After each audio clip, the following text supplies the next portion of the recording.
We can say with extreme confidence that Putin is the most hated man in the world right now. This is because between 2022 and 2023, he has reportedly survived 6 assassination attempts on his life. Trust me, there have been a lot more than just 6 attempts, but the Kremlin has kept them hushed to save face. The Russian leader has been using a lot of resources and labor to create and maintain a facade of total and utter control of his subjects, but the truth is that everyone hates him. Putin would just like us to think that it is only the global West that is out to get him, and not his fellow Russian citizens, who apparently have no problem with his totalitarian rule. But that is a false narrative. Where there is smoke, there is definitely fire, and these 6 attempts that we will discuss today will show you that Putin is losing favor quickly. From drone attacks to planted bombs and even attacks on his motorcade, Putin has been dodging bullets left, right, and center. In this video, we will look at these assassination attempts and talk about what Putin has done to amass all these enemies.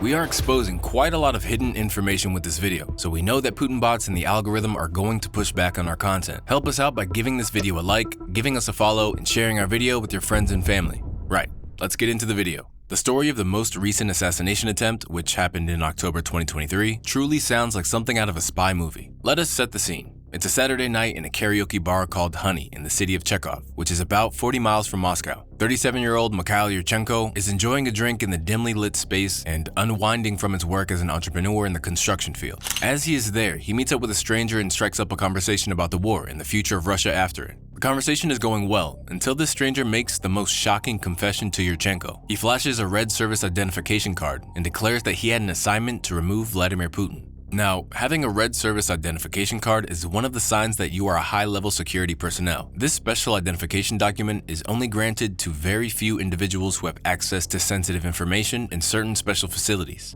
Yurchenko was disturbed by the confession and decided to change the topic immediately. After he left the bar, he continued to think about the encounter, and it didn't sit well with him. What if he ignored the report and a successful assassination attempt was really carried out? He did not remember his drinking buddy's name or get a good look at his ID card, but he thought that it was very important to report the story. As soon as Russia's Ministry of Internal Affairs learned of the plan to kill Putin, the Russian security services began hunting for one of their own in connection with the alleged plot. The bar is very popular with Russians from various secret agencies, so the Russian secret services were on high alert and looking for this man. One of Putin's biggest fears has always been that he will be taken out by someone in his inner circle, and this assassination attempt is proof that it could be a possibility. This mystery agent was definitely from the inside, meaning that the job could have been given by someone of influence in Russian politics. We know that Russian oligarchs and military leaders have been very vocal about their discontentment with Putin, so there is nothing that would stop them from facilitating an assassination. This seems very extreme. But the first question should be, how terrible of a leader is Putin for his own people to want him dead? A Western intelligence official stated that right from the beginning of the war, Putin's inner circle was already alarmed by his actions. As the situation worsens in Ukraine, his inner circle could be looking to launch more assassination attempts against him. This has increased Putin's fears for his life tremendously. One of his former security officers reported that Putin was so paranoid that he made armed divers look for would-be assassins on his private beach, and that he deliberately gave fake travel information to his own bodyguard.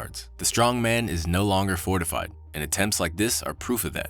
While there is mounting frustration with Putin coming from his Russian citizens, we all know that the Russian people are not the only ones who want Putin out. Members of the international community have also tried their luck with interesting results. This time around, the second alleged assassination attempt has been pinned on Ukraine. According to Russian security chiefs, the Kremlin was attacked by 2 drones that were headed straight for the Russian president.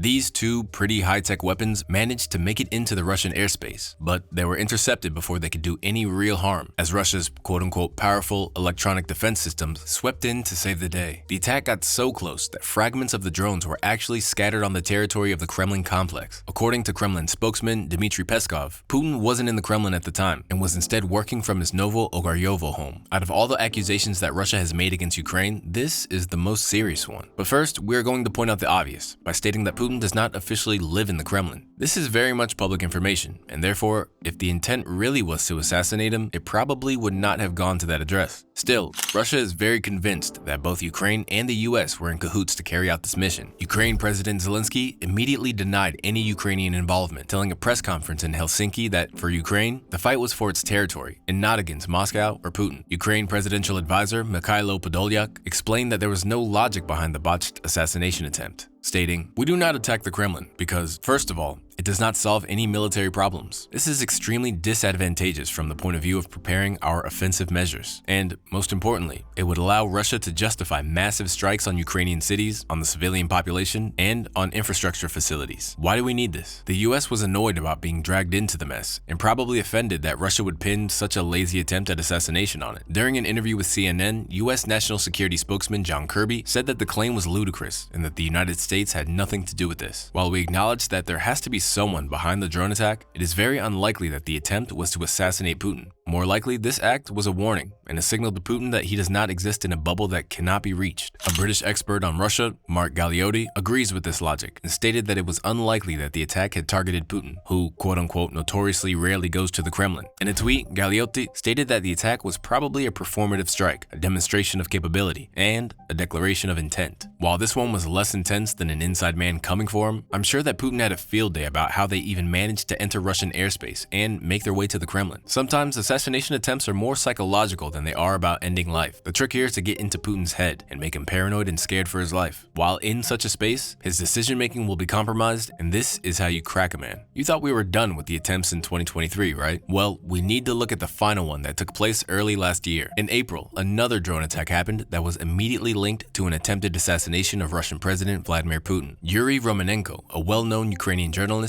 took to X in a now deleted tweet to reveal the details of the assassination attempt. He explained that they had received a tip-off about Putin's movements that day and decided to launch the attack. The target of the attack was an industrial park in Rudnevo that Putin was supposed to be visiting. The 3.2-yard drone, which weighed about 187 pounds, came crashing from the sky and then landed in some trees in Vorovsky village near Noginsk, which is quite close to Moscow. The weapon was traveling at a speed of 111.85 miles per hour, or 180 kilometers per hour, and had a flight range of 496.67 miles, or 800 kilometers. Locals in the area spotted the wreckage and called special services. Romanenko stated that the drone was unsuccessful, but made it a point to state that it made it through Russian air defenses. The story was really hush-hush in Moscow, but a German outlet named Bild ran with the story and headlined it, "The 17 kilograms of explosives were meant to kill Putin." According to the German report, the drone, quote-unquote, looked similar to the Ukrainian UJ-22 airborne and was loaded with Canadian explosive charges M112. Sergei Somleny, a Russian-born journalist and Eastern Europe political analyst, commented on the attack, stating that a precise strike on Putin using a kamikaze drone was never going to work. But the fact that the drone made it so close to the industrial park that Putin was going to be at is a cause for concern. Surprisingly, unlike the attack in May, the Kremlin was not interested in claiming this attack against Putin. The Kremlin spokesperson denied that Putin had any major public appearances planned in the coming week and called the German publication's report a tabloid hoax. This denial seems to be a blatant lie, and Romanenko claims that Putin's outings had to be canceled because of the drone strike. Why was the Kremlin trying to cover up this particular assassination attempt? Well, it is important that Russia displays an image of being unshaken by such attempts. And that is probably why the Kremlin worked hard to make it seem like the attack was nothing. The real situation on the ground was that Putin was probably shaking in his boots, and some officials had to answer about why the drone made it that close. All of these attempts seemed far away from Putin and harmless. But in September 2022, one assassination attempt hit too close to home. Recently, we crossed 1 million subscribers. Ever since then, we've been flooded with emails asking questions and advice about growing a channel on YouTube. Even though we try our best to reply to every single email, sometimes these take up too much time, or they ask a question we've already answered. That's why we've decided to put all of our YouTube advice in one email bootcamp completely free. So if you are someone interested in starting your own YouTube channel, you can get our email bootcamp by clicking the link in the description or scanning the QR code on screen right now. Now, back to the video. Mint Publication released the story, claiming that it had inside information showing that Putin's limousine had been attacked on its left front wheel. Putin was not harmed in the attack and managed to make it home safely. The incident happened when Putin was going back home in his motorcade, which had 5 armored vehicles. As was routine, Putin was in the third one, when the first escort car was blocked by an ambulance that appeared out of nowhere. Immediately, the second car in the motorcade continued driving around the obstacle, but the car that Putin was in was hit with a loud bang, and heavy smoke appeared around the left front wheel. This was instantly declared an inside job, and many arrests were made in his secret security service. What was most suspicious was the fact that some of his bodyguards disappeared after the event, proving that his travel information had been given out. The Kremlin began to scramble for answers, as the small group was interrogated about how the president's movements had been leaked. As with all other attempts, the Kremlin kept the incident classified and did not publicize the attack. Putin could have ignored the other attempts, but he has to pay attention to this one because its execution coincides with claims that Russian officials have called for Putin to step down after the Russian army suffered some hits because of Ukraine's counterattack. Reshuffling had to take place after the incident, and Putin has been suspicious of even his own shadow to this day. While being autocratic is about centralizing power in one's hands, you also need allies to sustain leadership. The incident has sown distrust and shown that Putin does not really have allies. We have blocked off these specific attempts to show that people are not happy with Putin's war effort and have ramped up their attacks on him. Right after the onset of the war in Ukraine, an attempt was made on Putin's life in May 2022. Surprisingly, the report on the assassination attempt was given by Ukraine's chief of intelligence, Major Krilo Budanov, who claimed that he did not have the specifics but could say with certainty that there had been an attack against Putin. Budanov told Ukrainian Pravda, Putin was assassinated. He was even attacked in the line of, as they say, representatives of the Caucasus not so long ago. This is non-public information. Absolutely unsuccessful attempt, but it really took place. It was about 2 months ago. Once again, he was unsuccessful. There is no publicity about this event, but it took place. Ukraine has spotlighted the attempt because it is of importance for people to have an honest view of what the support for Putin truly is. The attack happened when Putin took a trip to the Caucasus region, which is made up of parts of southern Russia as well as the nations of Armenia, Azerbaijan, and Georgia. Again, this attack was kept under wraps, but for good reason.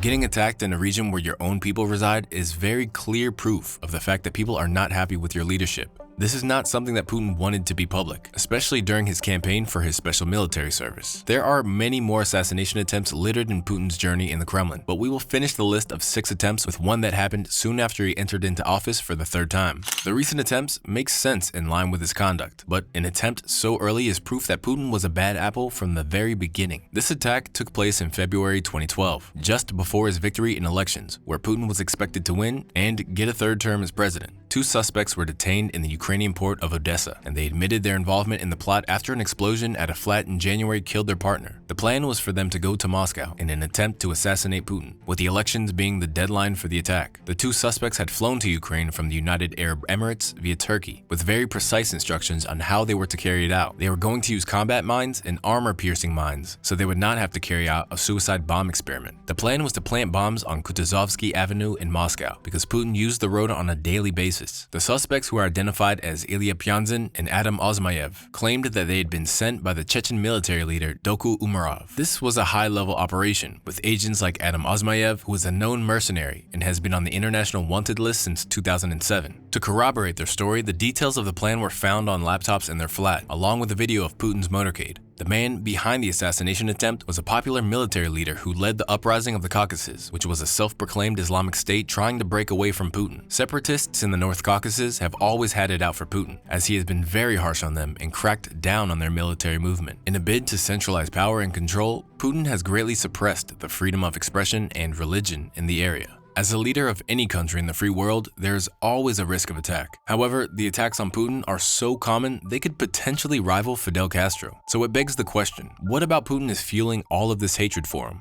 If I were to list everything, we would be here all day, but I'm gonna highlight the most prominent things. To put it plainly, Putin has no regard for human life. In all of his policies and decisions, Putin is driven by his hunger for power, and anything or anyone that gets in the way of that is bulldozed over. The UN's Special Rapporteur for Russia, Mariana Katsarova, addressed the Human Rights Council in Geneva in September 2023 and identified numerous disturbing human rights issues. Between February 2022 and June 2023, over 20,000 people were detained for participating in largely peaceful anti-war protests. What is even more disgusting are the reports of ill treatment during detention. These include reports of sexual violence and rape by law enforcement officials trying to dehumanize anti-war protesters. Probably one of the most damaging acts against human dignity is Putin's pushback against the freedom of expression. Anytime that anyone has spoken in dissent to Putin, it has been labeled false information, and the individual has been charged with discreditation. According to the human rights group OVD Info, in 2023, at least 77 people were convicted and sentenced on false information and 52 on discreditation charges. In October 2023, over 350 people were hit with these charges. These sentences being granted for this bogus charge are definitely an attempt to silence and scare anyone who decides to speak up. In April 2023, Vladimir Karamurza, a prominent opposition figure, was given a 25-year sentence in a maximum security prison on charges of treason, false information, and involvement with an undesirable organization. To increase pressure, in March 2023, a new law extended discreditation and false information Assassination provisions to cover volunteers taking part in or assisting in armed conflicts. Another prominent case was that of Artyom Kamardin, who was jailed for 7 years for reading an anti-war poem in public. Ms. Katsarova commented on the pushback, stating, "Russians are getting shockingly long prison sentences. It's 7 years for reading an anti-war war poem, or saying a prayer by a priest which was against the war, or producing a play perceived to be anti-war. 2 women are still in prison for that in Russia." Then there is the fact that all of Putin's oppositions are either poisoned, jailed, or dead.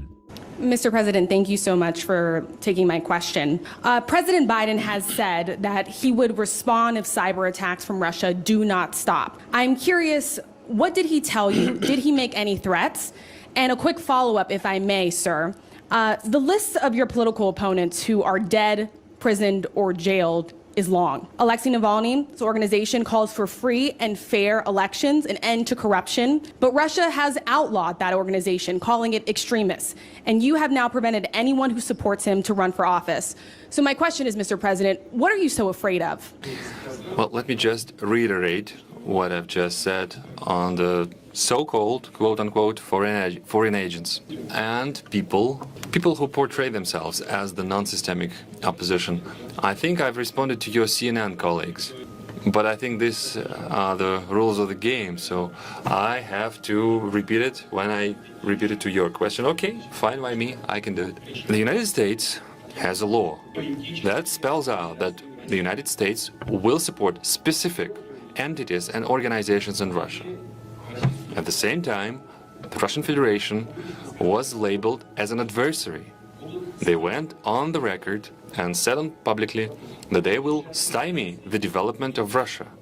It begs the question, what kind of organizations the United States and the West will be supporting and pay them if we are an adversary? It's quite clear that like the United States back in the 30s, we've labeled them as foreign agents, but we haven't banned them. I mean, they can operate, all right. If you're labeled as a foreign agent, that does not preclude you from operating in the country. Well, if it's an extremist organization, that's a whole new story, whole different story. The organization is in question publicly has called for riots and public disorder. It has openly instructed people on how to make Molotov cocktails, so to use them against the law enforcement. It called for the participation of underage person in riots. America has just recently went through a grievous chain of events after a certain African-American individual was killed, and an entire movement, the Black Lives Matter movement, appeared. I'm not going to go into details. I will spare you them. But we've seen pogroms, we've seen, looting and violations and riots. We sympathize with the Americans, but we do not want for the same thing to happen on the Russian soil, and we'll do anything possible to prevent this. And it's not about me fearing anything. If you want to think that. You didn't answer my question, sir. If all of your political opponents are dead, in prison, poisoned, doesn't that send a message that you do not want a fair political fight? All right, about my opponents being jailed or imprisoned. People went into US Congress with political demands. 400 people are now facing criminal charges. They are facing prison terms of up to 20 or maybe 25 years. They are called homegrown terrorists. They are being accused of many other things. 70 people were arrested right there on the spot. 30 of them are still arrested. On what grounds? Not quite clear. I mean, none of the official authorities from the states are informing us about it, so we don't know that. One of the participants, a woman, was shot dead on the spot. She was not threatening with arms or anything. Why am I bringing this up? Many people are facing the same things as we do, and I am stressing this. We are sympathizing with the United States, but we do not want the same thing repeating here. A couple more questions, please. No sympathy should be directed to Putin's plight, considering that Putin is the king of assassinations. The most recent of these is Alexei Navalny, who founded the Anti-Corruption Foundation, which was working to investigate and expose corruption in Moscow. Putin realized that he was gaining popularity amongst the Russian people, and he was barred from running in the 2018 election. In August 2022, there was an assassination attempt against him when he was poisoned and fell ill on a flight from Tomsk to Moscow. Investigations show that the poison used was a form of Novichok, a nerve agent that was also used in the 2018 attack on former Russian intelligence officer Sergei Skripal. After this attempt, he was jailed and later died in February 2024 when he allegedly succumbed due to a combination of many diseases, including pancreatitis. Most people believe he was the victim of an assassination by Putin, and there were widespread protests after his death, which took place around election time. Another famous and well-documented alleged assassination attempt was on Alexander Litvinenko, who was a former Russian spy. He was a former Russian security officer who was in charge of exposing corruption and human rights abuses within the Russian Federal Security Service. He succumbed to a slow and painful death weeks after drinking green tea that was laced with polonium-210 at London's plush Millennium Hotel. Britain blamed Moscow for the attack, and the European Court of Human Rights said that Russia was responsible for his death. Polonium is a highly radioactive and toxic poison that is very rare to come by. This means that whoever was behind this assassination attempt was highly connected. The investigation revealed that former KGB bodyguard Andrei Lugovoy and another Russian, Dmitry Kovtun, carried out the killing on behalf of Russia's Federal Security Service. A lot of assassination attempts against Putin's opponents include some type of poisoning, which has made many people tie these suspicious deaths to Putin. This is why the opposition to his rule is not just external, as people are well aware of what he is capable of and have experienced him as their leader. Putin likes to tell the story of a West that is hell-bent on suppressing Russian greatness because of fear of its influence. But even people that he claims to serve hate him. His expansionist agenda is also vicious, and the international community has been horrified at how far he is willing to go to get what he wants. His annexation of Crimea in 2014 was the first sign that he was bloodthirsty for power. The entire international community condemned him, and sanctions were put in place to try to stop him.